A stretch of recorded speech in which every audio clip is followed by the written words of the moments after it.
There's another specialty type of backup that is called an accountant's copy. An accountant's copy is designed for year-end work.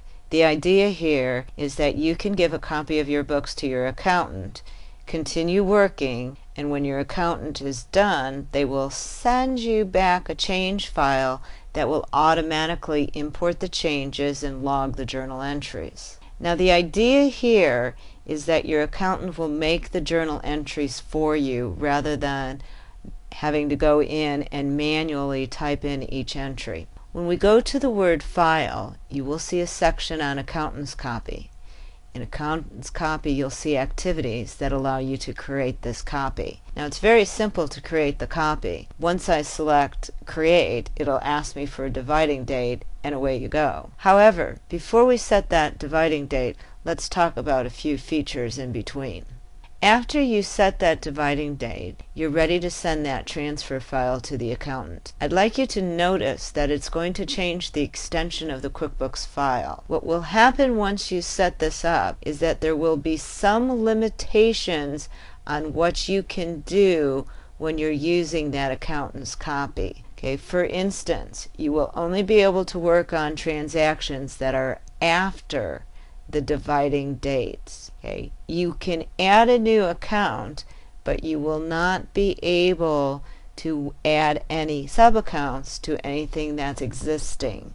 You will also be able to edit or inactivate new accounts, but you will not be able to do certain changes. These changes have to do with any kind of deletion with items or merging with items. You will also be able to reconcile, but you will not be able to make any changes to any transaction that's before this dividing date.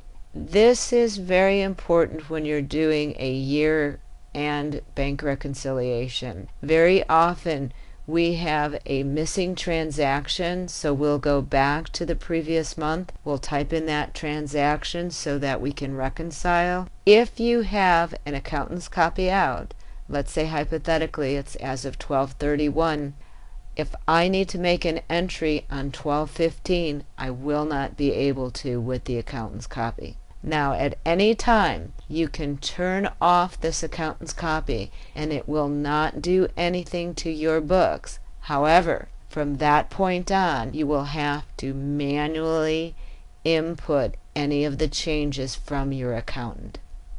So again, as long as you're using just journal entries, you can get a list of all those notations from your accountant and put them in and you're fine. However, if you're allowing your accountant to do any other transactions, then you'd have to be careful because you would not be able to do those. When we're working with the accountant's copy, and I'll go back into my file so I can show you the menu system, you will note that it will tell you on the top of your screen that you are working in the accountant's copy. When you go to File and you're under the Copy menu, you will see here is where you can actually view and export any of the changes, and under the Client Activity is where you can import those changes.